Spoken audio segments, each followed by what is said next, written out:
Ito mga kabiyog, nagiba-giba na yung bahay. Dumikit sa aking palad. Bahay siya ng gagamba. Ayun yung laman. Papunta doon. Pula pusod. Yun. Ayan.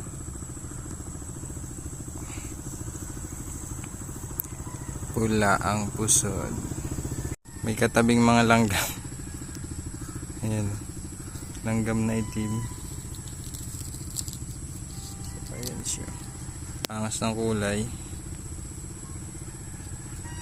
Nag-aabo-abo.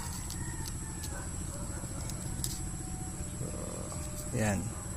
Hindi na natin ito kukunin. So, ayan. Ang tawag niya sa inyo mga kabiyog. Pula pusod. Sa amin.